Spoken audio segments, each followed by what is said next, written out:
श्रीगुरुभ्यो नमः हरि ओम् ॐ सहनावतु सहनो भुनक्तु सह वीर्यं करवावहै तेजस्विनाधीतमस्तु मा विद्विषावहै ॐ शान्तिः शान्तिः शान्तिः. So the next dharana, gītādiviṣayāsvādā-samasaukhyaikatātmanaḥ yoginastanmayatvena manorūḍhestadātmatā. gītādiviṣayāsvādā-samasaukhyaikatātmanaḥ yoginastanmayatvena manorūḍhestadātmatā. So what is he saying? With the objects of sound, etc., sensual objects of sound, etc., when you are going to experience the sense objects, and if your mind becomes attuned with that, then be established in that. When you are established in that, then you become that very self. That is the idea. Okay. Meaning, when you are attuned with the sound, etc., or when you are fixed in the sound, etc. experience, at that point of time, try to place your mind in that and you become that. Relax, I understand this. Gītādiviṣaya. Gītādiviṣaya. Gita means song. Song, etc. Okay, song, etc. That is the object of meditation now here. That is not the object of meditation actually, but that is the first stage of object of meditation. Some people have the idea that the sexual pleasure which was explained earlier was talking about the sparsha, the sense of touch. Then the previous one, jagdi, etc., eating food, that is a rasa, the sense of taste. Now the rest. No, that is not how you have to understand. Because there is a lot of difference. Why? In the sensual pleasure, sexual pleasure actually, not the sensual pleasure, sexual pleasure, it is not one sense organ which is applied. Here we are talking about individual sense organs application, individual sense organs experience. There in the sexual pleasure, all the 5 sense organs are at play. This is one. Second thing is, this is the most difficult and different experience from all the other experiences, which is there in the peak, you are not having any sense organs experience. There is no sensual experience. It starts with the sense organs, but it ends with no sense organs. Okay, that is the difference between the sexual pleasure and the sensual pleasures here, which is said here. This is one thing. The other thing is, there we said we are not talking about the touch. In fact, we are talking about the experience of bliss which happened through those touch, etc. We made it clear it is not just touch. Chumbanam, kissing, etc. also was part of it. So it is not just touch. So the experience, the wholesome experience which is gained through all the sense organs is a sexual experience, whereas we are talking about the individual sense organs here. Okay? Okay. Gita, the song, etc., which you hear through the sense organ of hearing, smell, sense organ of smelling, olfactory, the beautiful, let us not put it as beautiful, the objects of vision, the object of taste, the object of touch. That's all. I am not adding any adjective to this. The sense objects. I am not even talking about it being beauty or ugly. That's not really matter actually. So we'll come to that later. So when you experience that Vishaya Asvada, when you experience that there are some people where they say sāvasthā,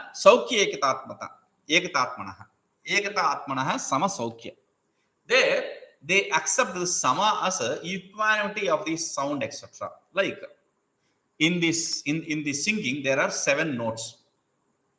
Okay, so some people say you should not mind the individual notes, but you have to see it as a collective note. What collective note? See, 2 or more keys when you press in piano, they are called as chord. Now, let us say we are playing a chord with 7 sounds. What it will be like? It is a most disturbing sound. It's not pleasant sound. Okay, so we are not talking about that. Okay, so we have 7 colors. What is the base for that color? Colorlessness is the base for that color. Similarly, we have 7 swaras. What is the base for that swara? No sound is that swara. Absence of sound, silence. So let us understand it in this way. So we cannot focus on all the 7 notes at the same time in the song, at any point of the song. That is impossible. Okay, the base for all the swaras, all the notes is the silence. So you cannot also focus on the silence while listening to the song. That is stupidity. Okay, so both ends are stupidity. You cannot focus on the notes nor the silence. It is impossible. So what are you going to meditate upon? Maybe the notes, or maybe the beats. No. Here he is taking, that is why samasaukhya is impossible. Asamasaukhya means incomparable happiness, a very, very great amount of happiness which you are going to gain in that. So here I am not even talking about good song, bad song. I am not even talking about good or bad. Here there is no good bad actually in this in music. There is no good or bad. Some people who think they are very good, they say bad, good. There is nothing called good or bad in music. That is the base for music. Okay. Another point with respect to this is, even the experts in string instrument or a wind instrument are going to make a mistake. That is not a proper note. That is not a proper note. They are going to make a mistake. Then air is human, so that is not a problem. But we are saying here, what we are saying here is there is no good or bad. We are not talking about the beat or the note. That is not our point. We are talking about the saukhya, that uncomparable bliss. Why are you saying that there is no? Only in a good song your mind is going to be involved.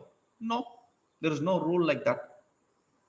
The good and bad, according to you, may be different, and according to me may be different.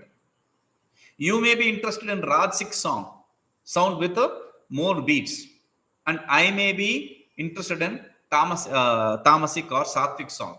According to my taste, it is according to individual taste. So there is no good or bad in song music. Okay. Good or bad singer. The singer may produce good or bad notes, sound. That is also impossible. Why? Because I will give you an example of very bad note and very bad beat. Baby is singing. The words are incorrect. Pronunciation is not proper. The song does not have any note. That does not follow any note order. The song does not follow any beat order also. It all falls in some note or beat. That's a different thing, but it doesn't follow the note order which you have heard. According to the musicians, that is the worst kind of music produced. But you enjoy the baby song, right? So the sound per se is not good or bad. We are not talking about the good or bad of sound. Okay, I'll come to this later again. Okay, so whatever experience of happiness you are going to gain there, that is your inner experience of bliss. Now, when your mind, yoginastanmayatvena manorūḍhe, when the yogi becomes established in that and makes his mind established in that, grasps it and makes his mind established in that, then tanmayata, then he becomes of the nature of that bliss. This is a shambhu upaya because we are not talking about the sound, etc. as the object. We are talking about the happiness that is gained through the sound, etc. objects. Sound, etc. objects, if you are going to make it as object of meditation, then it is shakta upaya. Since this is going beyond the sound, etc. objects, it is shambhu upaya. Okay. Now, next. Yatra mastuṣṭirmanastatraiva dhārayet. Tatra parānandasvarūpaṃ sampravartate. Yatra manaha tuṣṭihi manaha tatraiva dhārayet. Tatra parānandasvarūpaṃ sampravartate. Wherever your mind is happy, tushti means happy. Wherever your mind is happy, in those very objects, place your mind, establish your mind. In that very place, the absolute bliss manifests. Wherever your mind is happy, that is why I am saying there is no good sound or bad sound. There is no good. So, in the example, wherever your mind, yatra manaha sampravartate, wherever your mind goes, there the commentators, they sing Kamini, etc. Kamini means a beautiful girl or a beautiful flower, etc. Whatever it is. That is wrong. We are not talking about beautiful flower or beautiful form because the mind does not run behind the beauty as there is a common beauty. Beauty lies in the eyes of the beholder. We hear that. That is true. Because what do you call a beautiful statue? Statue which is just very perfectly. You think so? Now, let me explain. A statue which is so imperfect, statue which doesn't even look like a human being, just some idea of human being and some idea of animals. If this statue is excavated by this fellow and this archaeologist, and he sees that statue which is 4,000 years old, he'll be happy. He doesn't care about the form. He is only interested in the oldness of that. So the beauty lies not in the object. It lies in the idea of the object. What are you seeing in that object as beauty? What do you want to see as beauty in that object? That is what is important. Okay. So whatever it is, taste. Oh. Taste only when you enjoy very good taste. If there is salt, sweet, etc., you are going to say, no, don't say that, because if you are going to say sweet, then sweet does not commonly become good for everyone. Because I'm not even talking about diabetes bad good. I'm talking about the taste good bad. When you age, you don't like, or you like more sweets. When you age, you don't like more sour things. So taste differs. For the same person, the taste differs. Okay. Another thing, the taste, if it is bad, you don't enjoy. If you say that, then they say the liquor, brandy, or whatever that is, they taste very bitter and very bad. It smells very bad. Of course, we know that. So that which tastes bad and bitter, how can people drink it? They love to drink it. They are proud of drinking that. This old brandy or old whiskey or whatever that is. So the taste does not mean good or bad. It is according to your interest. Okay. So manaha chida. Okay. Okay, now there is another thing. You have to establish in the mind not as the object or things like that. You have to establish your mind in that in the form of this is of the nature of the bliss, existence, knowledge, bliss, which is my nature. This of the nature of Shivananda, which is my nature, which is me. So in that way, meaning this beauty which I am seeing here is of my nature. That is how you have to see. You should not differentiate it from yourself. And because once you differentiate it from yourself, you are caught up with the beauty. If you are attached to the beauty, then there is a problem. Because that attachment begets different stages of fall. Finally, you are lost. See, that is why yatra manaḥ tuṣṭihi we say, wherever the mind is happy, we are not saying to stop your mind, because yoga says yoga shatta vritti yoga, you have to control the mind. And Gīta also says, in Vedanta, Gīta ji also says you have to control your mind. Now here we are not talking about the control of the mind.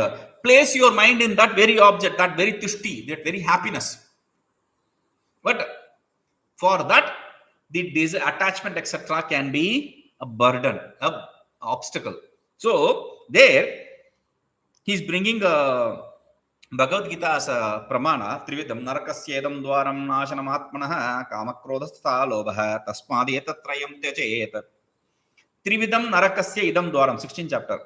Trividam narakasya idam dvaram. There are 3 doors for gateways for hell. What are they? That destroys the self. Because if it is you are going to be away from yourself, then it is destroying the self, right? So kamaha, krodha, tatha, lobha. What are the 3 gates? Kamaha, desire; krodha, anger, hatred; lobha, greed. So desire, hatred, greed, like, dislike, greed. These 3 are the gateways for hell. Tasmād etatrayam tyajet. Therefore, we have to give up these 3. We are not asking you to control the mind. We are asking to give up these 3.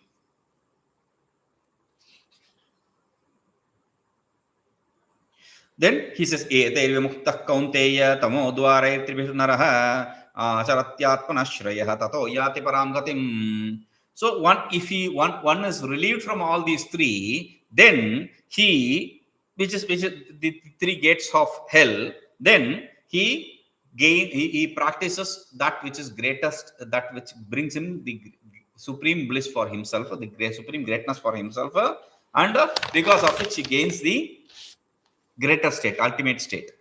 And there is another place from Svantakarika or somewhere, he says, Yada kshobha praliyate tada syat parampada. When the mind's disturbance, the mental disturbance gets destroyed, then he achieves the mental disturbance, means not losing the focus. When you gain that, then you achieve the greatest happiness, greatest state. Meaning, even while seeing the view, object, etc., you should not be attached to them. You have to be pure and be not attached to them. That is what is said here.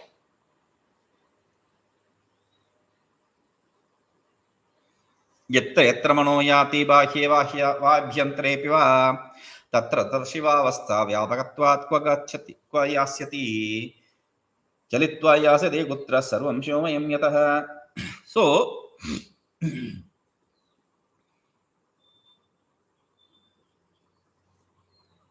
state of samadhi which you gain there is, this is how he explains that. Yatra mano yati, wherever the mind goes, bāhyagocare, whether external or internal, does not really matter. Tatra sāvasthā, there in that very place he gains the Shiva's nature, the Sāvasthā, the avastha, the state of Shiva. Vyāpakatvat kva yasyati. Since the Shiva's nature is omnipresent, where can you go? Where can you go? There is no place to go, because everything is Shiva, nothing but Shiva. Okay. So this is for the people who are practitioners, for the people who are established in that knowledge. For them he says, dehepi vismrute yasya chit vimarshasya bhavanat mahatmano viraktasya bhogasango narochate. Dehepi vismrute yasya chit vimarshasya bhavanat महात्मनः विरक्तस्य भोग आसंगः भोग आसंगः न रोचते. देहेपि विस्मृते यस्य, when one has forgotten the attachment to the body, the identification with the body, chid vimarshasya bhavanas, because of the focus on, because of being established in the chid vimarsha, the expanse of knowledge, the self, mahatmanah, that kind of saint for him, that kind of sage for him, viraktasya, for a person who does not have attachment, who has complete dispassion, bhogasangah narochate, he is not interested in being attached to objects. See, there are two states, one of a samsari, the other of a shiva yogi. A jnani, a samsari finds it difficult to focus the mind, and he finds it easy to send the mind outside to the external world, to be attached to the objects. But for a yogi, for a jnani, it is difficult to come out. It is easy for being established. For some common person, it is easy to go out, to have a disturbed mind. But it is very difficult to control it. For a jnani, it is easy to control it, to be established in it, but it is very difficult to go out and do the transaction. That is the idea. This transactions can happen because of his prarabdha, the inherent, the fate, or it can also happen due to the disciple's fate. Whichever way, it is temporary, kadachitka, it is not a permanent, it is not a general rule, it is a exception. So we don't have to talk about those exceptions. That is what is said.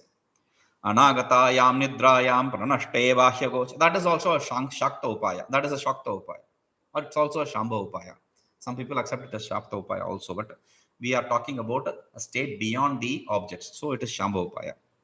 Anāgatāyāṃ, nidrāyāṃ, praṇaṣṭe, bāhyagocare, sāvasthā manasā gamyā, parā, devī, prakāśate. This is one upasana which many people, they say as the best practice of meditation.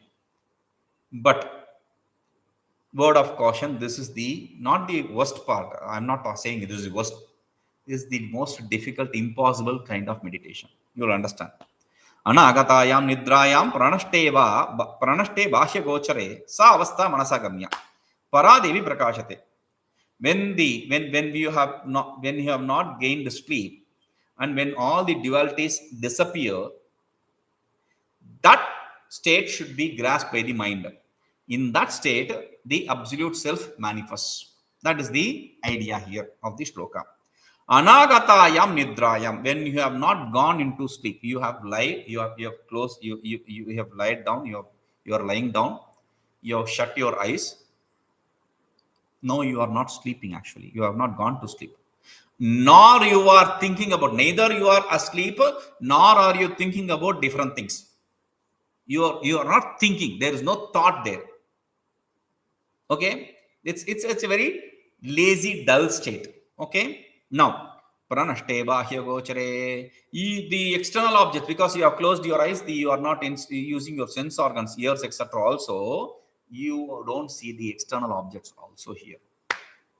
Okay, your eyes, your sense organs are shut. You are about to enter the sleep, but you have not entered the sleep at that point of time. Manasā, sāvasthā, gamyā. That state should be understood, grasped by the mind